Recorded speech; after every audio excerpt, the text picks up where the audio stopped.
Today we're going to be interviewing Michael Cremo. And I'm going to be asking him some pretty interesting questions. He wrote a book called Forbidden Archaeology. But he gets into a lot of things because a lot of his early teachings and learning was around the Vedic literatures and from the different perspectives. He's going to be giving a workshop, in case you're interested, July 11th, 2017, up in Mount Shasta. It's called the Gaia Symposium, and you can get more in touch with that with www.awakewithinthedreamproductions.com. Now let's see what Michael has to say. So, today we're going to be interviewing Michael Cremo. Hello again, Michael. Good to be with you, Rahasya, and all your viewers. Yeah, absolutely.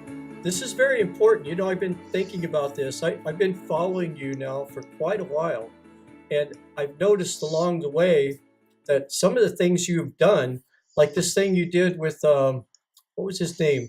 Carlos Ribeiro. You know, these things they go unnoticed, but if people like you don't pull these things out of the back rooms and make sure they're labeled properly, the new generations comes in and sees the evidence and goes, oh, it's only a few thousand years old, and they don't know the difference. Yeah, absolutely. Carlos Ribeiro was a geologist in Portugal in the 19th century. Actually, he was the chief government geologist of Portugal. And he found many hundreds of stone tools in his country of Portugal. He found them in layers of rock that are about 20 million years old. They come from a geological period called the Miocene. And actually, they date back to the early part of the Miocene period, which would make them about 20 million years old. And as a professional geologist, he said these things really do belong in the layers of rock in which they are found. You know, they didn't slip in through some crevice or fissure from some higher, more recent level. In other words, they're not intrusive into the formations in which they are found.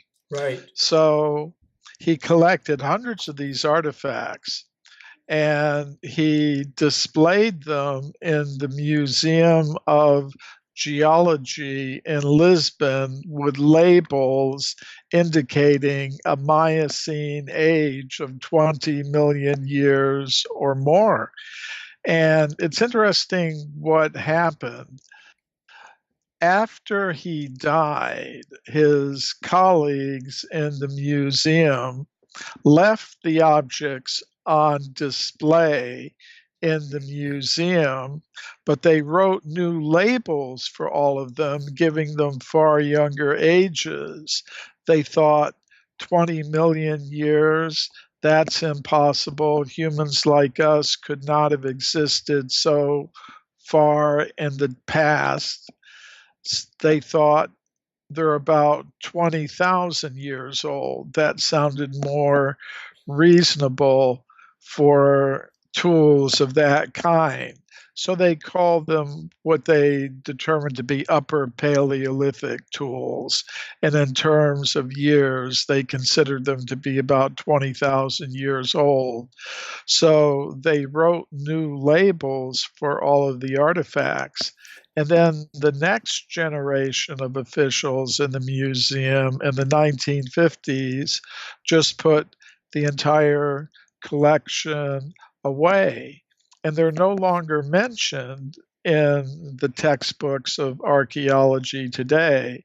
So for most people, including professional archaeologists, they simply don't exist. It's only someone like me who's aware of the history of the reports that Carlos Ribeiro published in scientific journals in the 19th century in the So, Portuguese and French languages. so Michael, let's talk a little bit about where you get your information. A lot of it's from the Puranas, the Vedic literature, right? Well, that's the inspiration for my work. Actually, until I began studying the ancient Sanskrit writings of India, I really didn't have any reason to question what I'd always learned from my teachers in high school and university. I mean, they were teaching the idea that humans like us appeared fairly recently on this planet. Today they would say about 200,000 years ago, not much more than that. Although there has been a recent discovery in Morocco of some human skulls that are causing them to think, well, maybe we've been around as much as 300,000 years, which in my mind is a tiny step in the right Right. direction, but it's only a tiny step So Michael, because, I'm just wondering. yeah, Okay, now all of this information, I can see why it's been hidden uh, for the religions, because this is a could be a devastating blow to a lot of fundamental religions. But sometimes I think there's a deeper reason why the powers that be want to hide this from us. Why do you think they want to hide who we are, where we came from, how we got here? All of this information is suppressed, and as you answer this, I, tell me what you think about the Smithsonian Institute, because they seem to play an integral part in hiding a lot of evidence.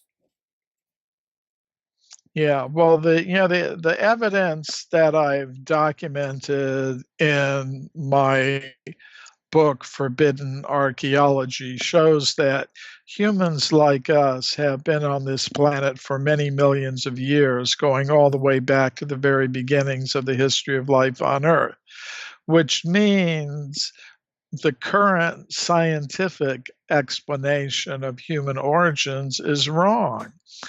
And you might wonder, as you were expressing in your question, well, why not, in the face of the evidence, just change the theory?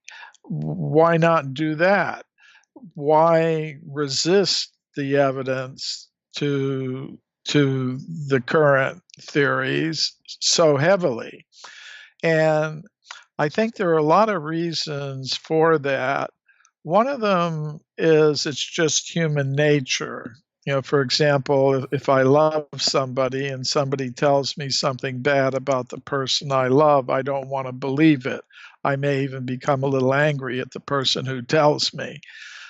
So scientists today are very much in love with their theories, and therefore, when they hear something that contradicts a theory that they deeply love, they tend to resist that and may even become a little Yeah, bit angry you know what? sometimes. But I think you're being kind, because sometimes I think they're more in love with their grants, because I've noticed a lot of them sort of base their decisions outwardly to the academia one way, but inwardly they're not really so much in love with some of these ideas and theories. But if they break away from the mainstream, they get marginalized. I mean, I guess you could probably speak to that better than most. yes, that can happen, and that's an additional feature of this process of what I call knowledge filtration in the world of science. For example, there's the work of Virginia Steen McIntyre, who's an American geologist that I know personally. In the 1970s, when she was a young woman, just beginning her career in geology, she was actually a rising star in her profession. She had invented a new method of dating volcanic deposits. She was getting grants, as you say. She was getting invited to speak at major international scientific conferences. And, she was called down to a site in Mexico where some American and Mexican archaeologists had discovered stone tools and weapons, and they wanted to know how old these things were. So they called a team of geologists down to the site, including Virginia Steen McIntyre, and she and her colleagues used four different scientific methods to date the site, and they came up with an age of about 300,000 years. But the archaeologists at the time refused to accept that. They thought, according to our theory, humans capable of making these artifacts didn't exist at that time. What to speak of being present in North America? The current consensus among the mainstream scientific community is that there's no humans in North America before 200,000, 20,000 years ago. No humans in North America any earlier than 20,000 years ago. Now, So they refused to did publish the age for the site. didn't she? I think she sidestepped them and produced her own paper, huh? Did, but when she did that, she experienced an extreme negative backlash from her colleagues in the scientific world. She got labeled as a publicity seeker, a maverick. She lost a teaching position that she held at a university in the United States. The grant money stopped coming in.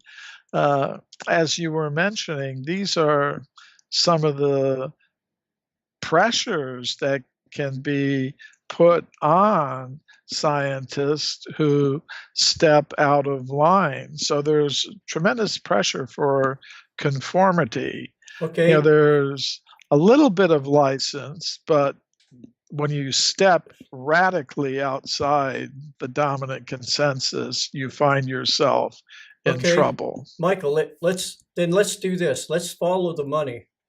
The money for the grants comes from Rockefeller foundations, different places. Who do you think those people are, and why do they not want to let us know the truth? Because I think that they know the truth. Why is it that they think they should hold this down and suppress the truth? I think the main reason is that the alternatives that are being proposed to the current mainstream scientific theories involve non material principles. And the current theories of human origins and the origin of life generally are extremely materialistic. For example, an English scientist put it like this: we are survival machines. We are robot vehicles blindly programmed to preserve the selfish molecules known as genes. In other words, they define our existence in purely material forms. Right. The scientist I was talking about, his name is Richard Dawkins, but they define our existence in purely materialistic terms. They say we're just machines made of molecules. As far as consciousness is concerned, that's just a temporary byproduct of bioelectrical activity in the brain. At the time of death, when the chemicals in the brain become disorganized, there's no more consciousness. And if you define your existence in purely materialistic terms, then automatically your goals and values and objectives in life will become extremely materialistic. Right. You will think that to produce and consume more and more material things is the main purpose of human life. And there have been huge political, financial, economic and social and educational institutions that have been built up on that foundation.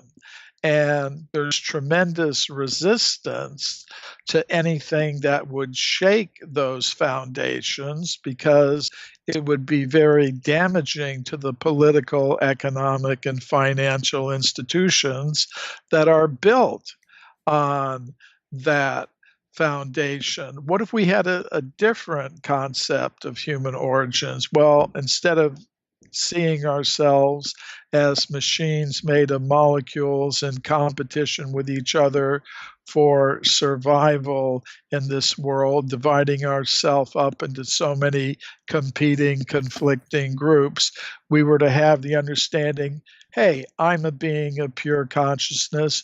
You're a being of pure consciousness. We're all beings of pure consciousness. We're all related on that level. Let's find a way to satisfy our material needs in the most simple, natural, efficient, and fair way possible Yeah. instead of dividing. It would be a completely different set of political, economic, and financial institutions that would develop. And Yep. I think there are powerful interests in society that don't want to see that happen. And therefore, there's such tremendous resistance to any exploration of alternative ideas that would change these fundamental concepts of human origins that are entrenched in the scientific and educational institutions at the present moment. That's what I think is really behind it. Yeah, I was talking to Bruce Lipton the other day, and it came up about this subject.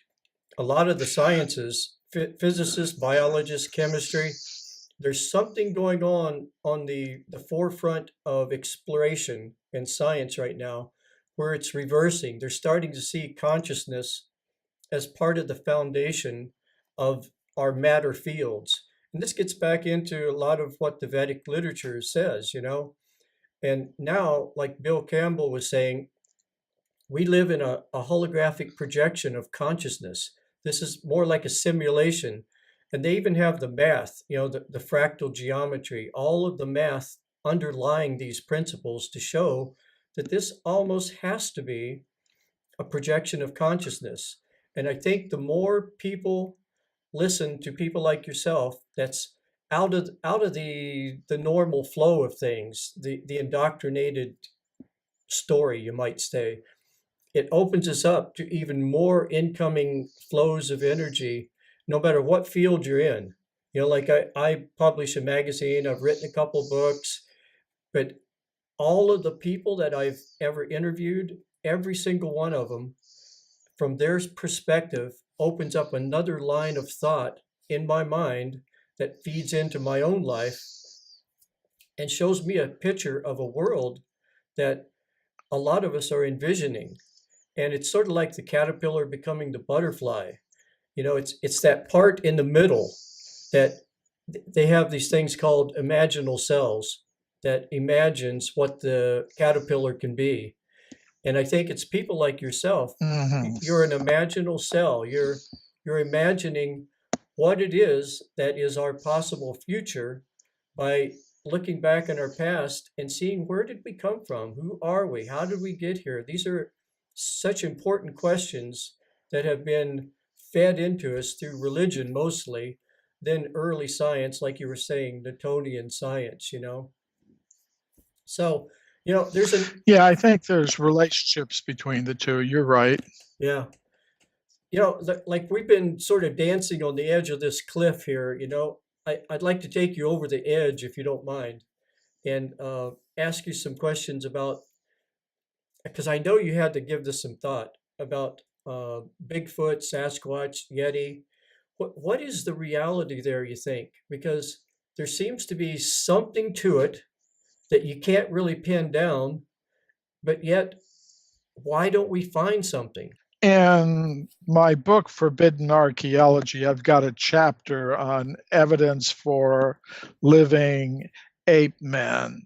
And there are scientists who believe they have found physical traces for living ape men who are known in different parts of the world by different names. In North America, they may be called Sasquatch.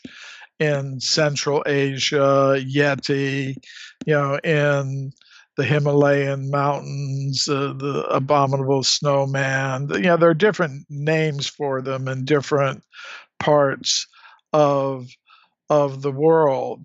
So I think what the real situation is that today humans like us are coexisting on this planet not only with various species of apes and monkeys, but with intermediate beings of the Sasquatch type. And I think the same thing was also true in the past, millions of years ago.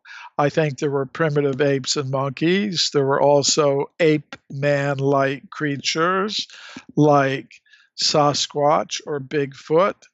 And there were also human beings like us. So I think that's the pattern that emerges if you really look at all the evidence, one of coexistence rather than the evolutionary concept that at one time there were only primitive apes and monkeys, then there were ape men, then there were humans like us.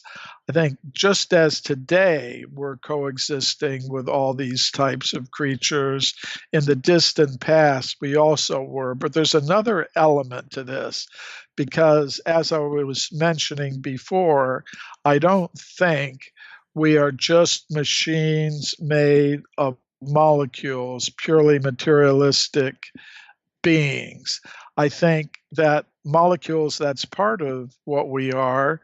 But beyond that, there is a subtle mind element that's associated with the human organism that has some very unusual powers like telepathy, psychokinesis, mind over matter, powers like that.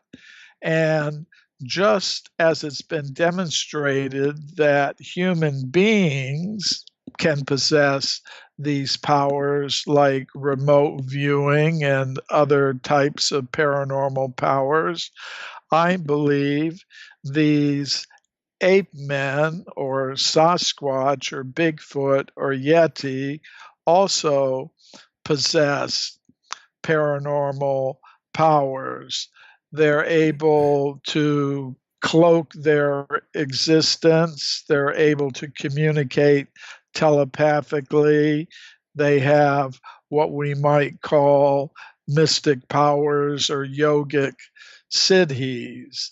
And there are descriptions of these creatures in the ancient Sanskrit writings of India. They were called Vanaras, which means forest dwellers.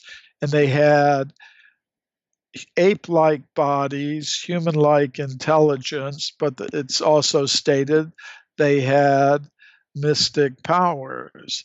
And I think that is one reason why it may be so difficult for scientists who are relying on purely material and physical research methods to get a complete grasp on these creatures. And I think there are many people who have reported having paranormal kinds of exchanges with these creatures. Well, they must be fairly intelligent to stay out of our world because that would be devastating for their world, I'm sure. Tell us a little bit, since we're into the Bigfoot and Bigfoot country. I live up here in Northern California. What do you have to say about the discoveries that were made in the gold mines up here? And well, this is one of the most fascinating cases of forbidden archaeology that I've encountered. And the 19th century, gold was discovered in California, and miners came from around the country and around the world actually to get it. And they were digging tunnels into the sides of mountains like Table Mountain in the Sierra Nevada mountains near the town of Sonora in Right. north central California. And deep inside these tunnels in the solid rock, the miners were finding human bones and human artifacts. And what makes these things so interesting to me is that according to modern geologists, the layers of rock in which these objects were found are about 50 million years old, dating back to the early part of the geological period called the Eocene. These discoveries came to the attention of Dr. J.D. Whitney, who was the chief government geologist of California, and he wrote a massive book about these discoveries that was published by Harvard University in the year 1880. But we don't hear hardly anything about these discoveries today. They're not going to be mentioned in today's textbooks of archaeology because of the process of knowledge filtration I was talking about. I mean, you were talking about the Smithsonian Institution and their role in this knowledge filtering process. Well, there was a contemporary of Dr. Whitney's. His name was William Holmes, and he was an anthropologist employed by the Smithsonian Institution in Washington, D.C. And here's what he said about the discoveries published by Dr. Whitney. He said, if Dr. Whitney had understood the theory of human evolution, he wouldn't have come to those conclusions that he published in that book.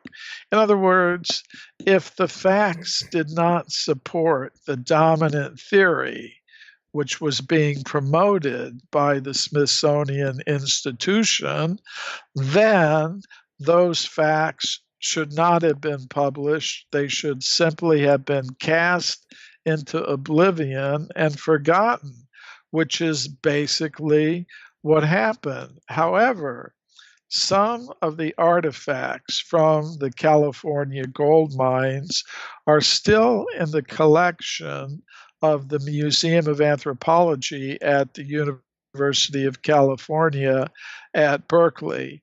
They're not displayed to the public. They're kept in a storage building a few miles from the museum, but they are still there. And a few years ago, I got permission from the directors of the museum to study and photograph them. And it was a very difficult process. It's not something that the average person could do very easily, but I did get permission to see them, and they are still there. And actually, I've gone into the Sierra Nevada mountains and relocated some of the old 19th century gold mining tunnels where these things were originally discovered. So it's a fascinating case, but as you mentioned, it's also a part of the country where there are many reports of Sasquatch. Yeah, you know what's funny, Michael? Here a while back, it was a couple of months ago, I was reading something and somebody was putting your work down and invalidating it. And the premise is Michael Cremo gets most of his information from Vedic literature, and that is supposed to discredit. And I started thinking that would be like saying Lewis Clark didn't really discover anything because they used a map. It wouldn't make any sense at all. But yet they use that to discredit you. Yeah, some people do. And my reply is I'm not asking you to accept something because the Vedic literature, the Puranas, say it's possible. What I am saying is this: if what the Puranas, the Vedic histories, say about human origins is true, then we can predict there should be, if we look at the history of archaeology, reports by professional scientists about discoveries of human bones, human artifacts, and human footprints millions of years old. That's a prediction you could make. Now, the question is it true or isn't true? And I think I've demonstrated it is true. There have been reports by scientists like Dr. Whitney, a Harvard University trained geologist who published through Harvard University reports of discoveries of human artifacts and human bones found in layers of rock up to 50 million years old. And there are hundreds of cases like that. So it's not that I'm asking these skeptics to accept something simply because the Vedic literature say it's possible. What I'm doing is I'm presenting factual, scientifically reported evidence that happens to be consistent with what the Puranas say about human antiquity. Now But Michael, let me get this straight. You're asking skeptics to look at the facts? yes, I do. And I'm asking them to be skeptical, not just about things that go against their deeply held beliefs. I'm asking them to apply the same degree of skepticism to their own commitments and maybe admit the possibility that there could be evidence that contradicts beliefs that they so deeply hold. And if they were true skeptics, I think they would actually be open to the possibility that perhaps their way of looking at things is in need of some modification. And one thing I found is actually there are scientists who are open to these things. I'm able to present ideas like this at mainstream, international, scientific conferences because there are some open minded scientists who are willing to listen to new ideas. And I think that's an important first step. Actually, my latest book, My Science, My Religion, is a collection of 24 papers that I've presented on these topics at mainstream, international conferences on archaeology. So Yeah. that's something I think these skeptics should be aware of. Yeah, times are definitely changing. Okay, I have another question I'd like to get your take on. Actually, it's two questions, but I think they're interlocked. One is on what do you think of Planet X, Nibiru, and why is it that you think, like, let's look at our history. The only ancient civilizations we can see are the ones that use 20 and 100-ton blocks to build their buildings. Everything else seems to have disappeared. So it seems to me that something happens on this planet that completely reformats the surface of this planet. And now, with all this talk about Planet X and Nibiru, and even NASA admitting that they're finding other big bodies, and we might be a part of a binary star system, and there's all kinds of videos, and you have to be really skeptical when you look at a video on YouTube. But there are some uh, almost, you can't hardly even imagine how they could fake them. But there are some videos out there about there's something else showing up around the sun once in a while. And once in a while, we have two horizons. What do you think about that? Well, I think you're right in suggesting that there have been periodic catastrophes that have, I mean, you said reformatted the planet. I would say have wiped out life on this planet. So I think that's a definite possibility. And in my thinking about this, I have been influenced by my studies in the ancient Sanskrit writings of India, which do speak of periodic devastations that wipe out life on Earth, and after which the Earth has to be repopulated. And these periodic devastations are connected with the concept of cyclical time that's mentioned in the Vedic literature. And the basic unit of that cyclical time is called the kalpa, or the day of Brahma. It lasts about 4,320,000,000 years. It's divided into subcycles, 14 subcycles called manvantars, each lasting about 300 million years. And after each one of them, of these Manvantar periods, there is a cosmic devastation that wipes out life on Earth. According to the Vedic cosmological calendar, we're now in the middle of the seventh Manvantar. So that means there have been six Manvantars before us.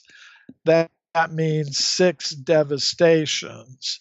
Now, if you look at what modern science says, what modern paleontology and geology tell us, they tell us life began on Earth a couple of billion years ago, which more or less corresponds to the beginning of the Kalpa, or the day of Brahma. And modern science tells us that since that time, there have been six major extinction events spaced at intervals of several hundred million years.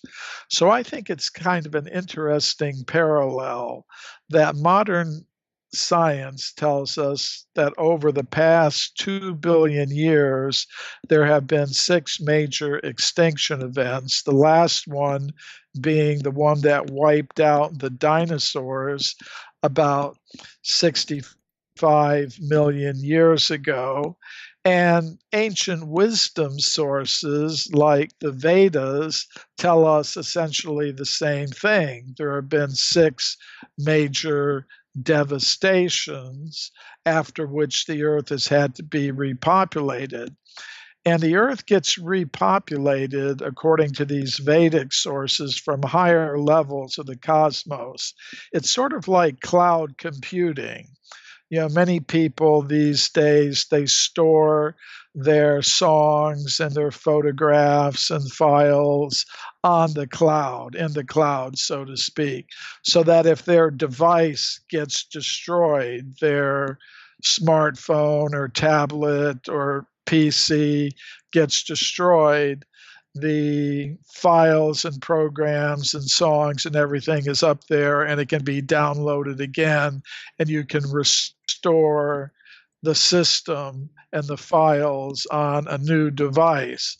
So I think there's something like that that happens in the course of our history on this planet, that there are periodic devastations that take place, but the resources to reformat or reboot the system are there on higher levels of the cosmos. There's some kind of cosmic intelligence that's arranged for that, so that the resources are there to reboot the system down here on Earth when these periodic devastations take place. So that's how I look at that topic. So, what do you think about Planet X and Nibiru? Do you think this is a real phenomenon that's happening right now? Well, in principle, I don't have any objection to it. That, I mean, different researchers in the alternative history field get their inspiration from different sources. Some get their inspiration from the Sumerian text, and basically that's where the idea of Nibiru comes from. Others, like myself, uh, get inspiration from the Vedic text of ancient India. So uh, it doesn't speak necessarily about the planet Nibiru, but it does speak of periodic catastrophes and the idea that we're not alone in the cosmos. So there are some parallel ideas there. In principle, I don't have any objection to the existence of planets like Planet X or Nibiru, whatever you want to call it, that might be responsible for periodic catastrophes that affect the course of life on this planet. But I'm just being honest about my personal commitments here. So I know you must be more than familiar with it than I am. I wrote a book a while back called To Believe or Not to Believe, and it was about the social and neurological consequences of belief systems, the filtering out that you talk about. And it got me into reading into the Sumerian text and the Mahabharata. And then I started realizing about Vemanas, and they had been talking about these crafts for thousands of years ago. And it also seems like there have been nuclear catastrophes on this planet also. What do you have to say about that? Well, you're absolutely right. The ancient Sanskrit writings of India do describe Vimanas or spacecraft. And here it's important to understand that according to these ancient Sanskrit writings, we exist in a multi level cosmos. There's one level of the cosmos that we inhabit that is dominated by gross material energies. Then beyond that, there's another level of the cosmos dominated by more subtle mental and intellectual energies. And it's inhabited by beings adapted to the conditions there. People may call them astral beings or jinn or gods or goddesses. There are different names for them, angels in different cultures. And then beyond that, there's what I would call the level of pure consciousness. So, according to the ancient Sanskrit writings, there are Vimanas that originate in all of these three different levels. There are Vimanas made of pure consciousness. There are Vemanas made of subtle energies, and there are Vemanas made of gross physical energies. And there are elaborate descriptions of all these different types of Vimanas or craft, and we could get into the details about some of them if we want to do that. So, yes, and you're also correct that some of these ancient Sanskrit writings, like the Mahabharata and others, describe weapons that resemble modern nuclear weapons. They were called Brahmastras. Astra means weapon, and Brahma means supreme. So there was a weapon called a Brahmastra. And if you look at the descriptions of the effects of it when it is used, sometimes it says it would be as if you had millions of suns all gathered together in one place. That gives you some conception of the level of energy and heat and light that's associated with this weapon. And it Right. sounds very much like a modern nuclear or thermonuclear weapon. And it's an interesting fact that Dr. Robert Oppenheimer, who was the physicist who was in charge of the American program to develop an atomic bomb during World War II was, in addition to being a great physicist, he was a student of Sanskrit and the ancient Sanskrit writings of India. So he was aware of the descriptions in those ancient writings. And when he was present in the bunker at Alamogordo, New Mexico in 1945, when the first American atomic bomb was tested in the desert there, it stated that when the explosion went off, he began reciting text from these ancient Sanskrit writings. And a reporter once asked him, well, what was it like to be present when the first atomic bomb was set off? And he said, the first in modern times.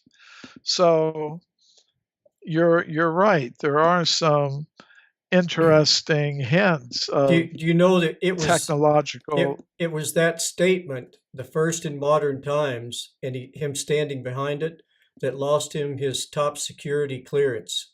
After all those years of doing top secret work, that and the statement, I have become the destroyer of worlds, lost him his top secret clearance. And from that point on, he was outcast. He was on the fringe. Yeah, that can happen. I mean, there are tremendous pressures that can be put on scientists to conform. I remember once I was speaking about what I call the hidden history of physics at a university in Europe. And my audience was about 100 physicists and graduate students of physics. And I was going through the history, what I call the hidden history of physics. How, for example, Pierre and Marie Curie, who are very famous physicists, they were husband and wife. They both got Nobel Prizes in physics for their discovery of radium and different phenomena connected with radioactivity. That's in all the physics textbooks. What's not mentioned in the physics textbooks is that they were heavily involved in psychical research. They were doing experiments with mediums who had psychokinetic abilities. So I was going through this whole hidden history of physics with them, telling them about great physicists who have investigated things that are now called paranormal. And one of the physicists came up to me afterwards and said, uh, Michael, I'm very happy that you're speaking about these things. Let me tell you something. He said, by day, I'm a plasma physicist. I do the physics of superheated gases. He says, but privately, I'm doing some experiments in telepathy. I have a son, he's 8 or 10 years old. I put him in another room, and then I flip a coin. And my son in the other room has to guess if it's heads or tails. And he's getting 80% correct, which kind of indicates there's something paranormal going on. Right. He says, I feel safe in telling you about this, but I wouldn't speak to any of my colleagues about it because they would think I'd gone completely off the tracks, and it would kind of be very damaging for my career. And I see that a lot as I travel around the world. It's something you were also mentioning, that sometimes you run into scientists who, from the external point of view, look completely orthodox in their views. But if you scratch a little, dig a little deeper, you'll find they have some other interests that they would feel very uncomfortable about revealing to their colleagues. And you know what the ironic part of that is back in the early 1900s, Niels Bohr, Heisenberg, Einstein, all of these people, consciousness played an integral role in everything that they were talking about and doing. But as it sort of was came out into the academic world and to the world of people, it was diffused of all of that consciousness talk. And we were pretty much stuck with what we've been taught up until recently. Here recently, things are starting to change. I think you're right about that. Yeah, it's an interesting world that we live in, and we're seeing it change right in front of our eyes, and it's changing exponentially. Whatever's going on in the consciousness realm is really pushing us and driving us into areas that it's hard for us to keep up because we're such linear thinkers. We think in a straight line, but what's happening is more spherical, and we can't quite grasp the exponential growth of consciousness right now. But it's overpowering our society and our civilization. Yeah, I think the general public is already there in terms of these things. I mean, Gallup surveys have been done about people's belief in the so-called paranormal and UFOs, extraterrestrial beings, reincarnation, all kinds of topics. And there are substantial percentages of people in the United States and in other countries who already accept these things, which are completely outside the boundaries of what's being taught in the official tax supported education system and the scientific institutions. So and then as you're mentioning, and as I've had my own personal experience, even within those scientific institutions, you run into many people who have ideas that are different than the prevailing orthodox ideas, but they're kind of keeping them to themselves. So I think that's a situation that can't go on for too much longer. In one sense, it's almost like what happened to the communist system in Eastern Europe. It was in power, it was being forcefully pressed on the people, but the people really didn't accept it. And even within the ruling circles, there were those that had doubts about it. But still, the system persisted for many, many years until finally there was a complete breakdown of it.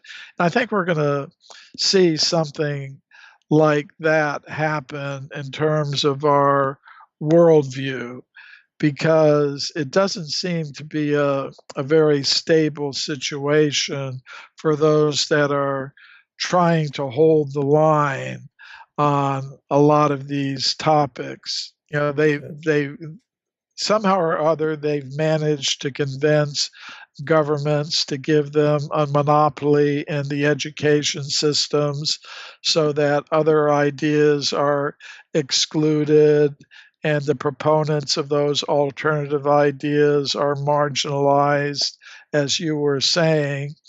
But there are so many alternative ways to communicate these days that I think it's becoming more and more difficult to maintain that orthodoxy. And eventually, maybe sooner than we know, it's going to change. Yeah, you know what's funny, Michael, is unknowingly, you could call them the cabal, the Illuminati, shadow government, a lot of different terms for it, but unknowingly, even as human beings, we sow the seeds of our own destruction when we're doing something wrong. And what we're doing right now here on the internet is something that they didn't count on.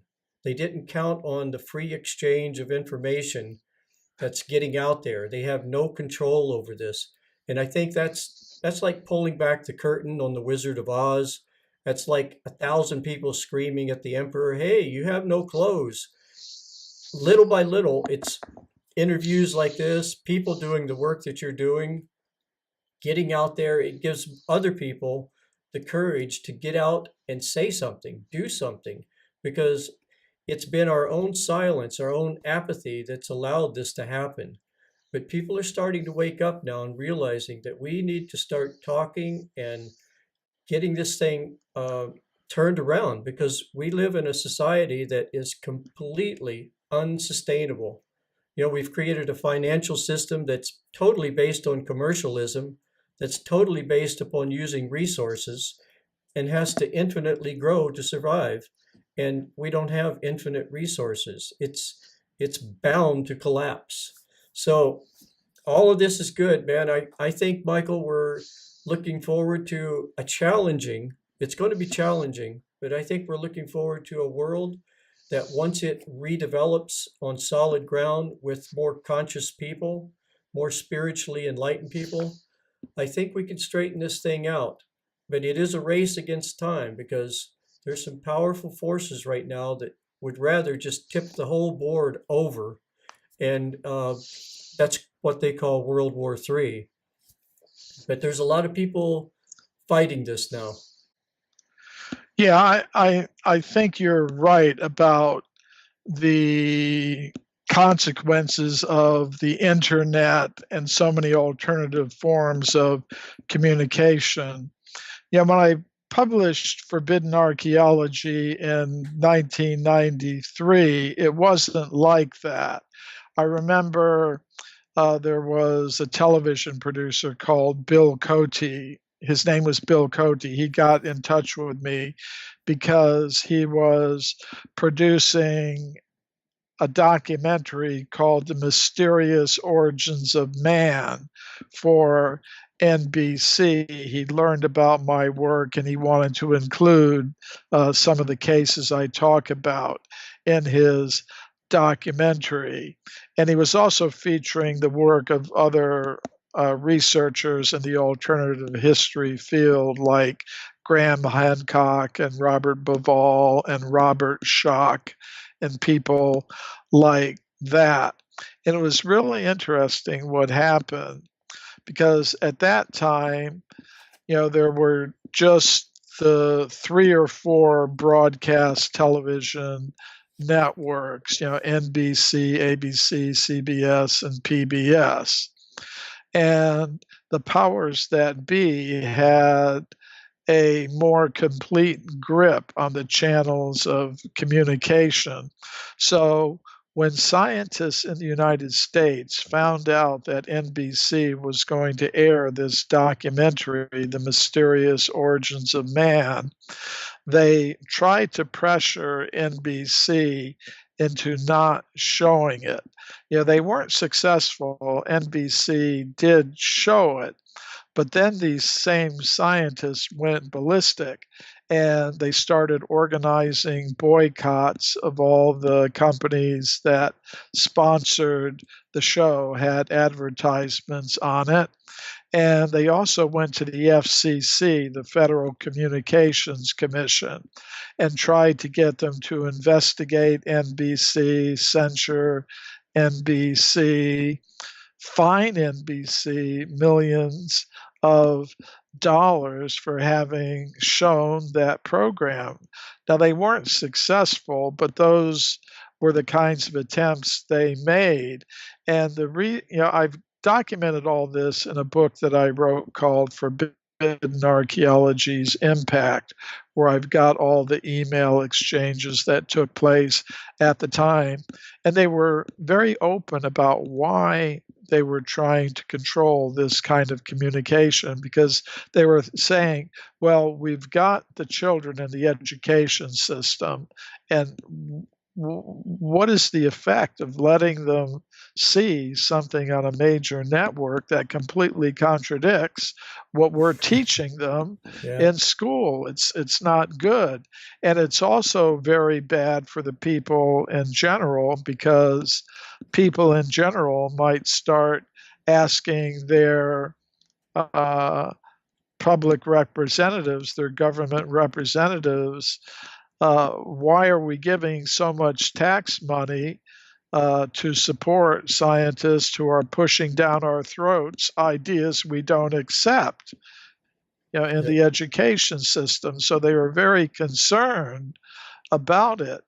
But now I think there are just so many channels of communication that they've more or less given up that attempt to try to control everything. Although sometimes you do hear about attempts to perhaps regulate the internet. So we'll see what happens. Yeah, we'll see what happens, Michael. I think the one thing they're concerned about is people starting to do that lost and forgotten technique that we have called thinking.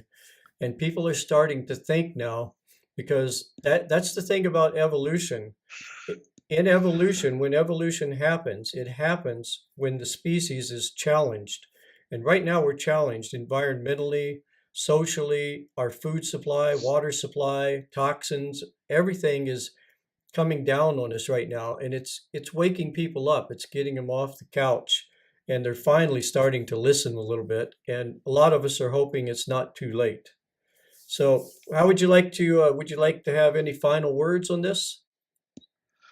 Well, I'm going to be talking about some of these things July 9th, 7th, 8th, 9th, and 11th at the Gaia Symposium that's being held in the Mount Shasta area. If any of your viewers are going to have the chance to show up there, it's a very interesting event. I'm really glad to be part of it.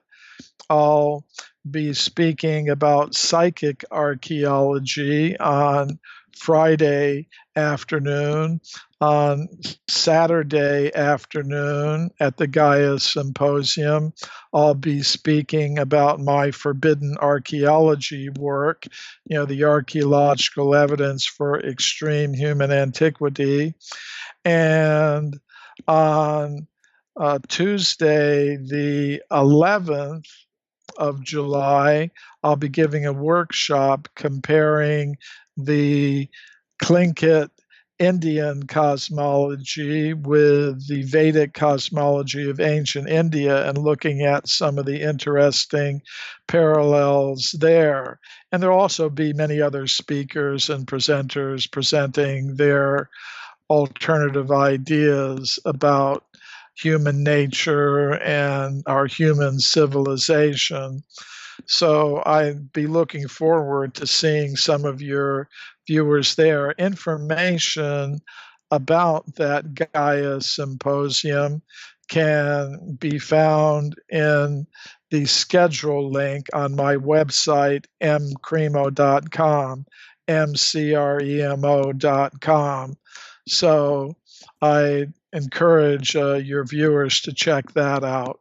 Well, I just might see you up there. Our magazine is distributed up there too, so we go up there pretty frequently. So maybe I'll catch you at the symposium. Yeah, it'll be my first time actually up in that Mount Shasta area. I've been to lots of places all over the world, but it'll be my first time in the Mount Shasta area, and I'm really looking forward to it. And in addition to the talks I'll be giving, I'll also be present at a book table throughout the entire conference, and it'll give me an opportunity to chat with people more at length and not just in the formal lecture setting. Right. Well, maybe I'll see you there, Michael. That would be great, Rahasya. Well, you take it easy, and thank you so much for your time, Michael. It's very kind of you. I know time can be limiting, but I appreciate your time. No, it's my honor and pleasure. I don't really consider myself a lone ranger. I know there are all kinds of other researchers operating in these fields, and then there's people like yourself who are also not only researching but providing platforms of communication and exchange for this whole community, and then there's the wider community of listeners and viewers, and I think we're all in this together, and I'm very happy to have had the honor to be with you in this effort. All right, Michael. You have a good day, and we'll see you down the road. Okay, beautiful. Take care.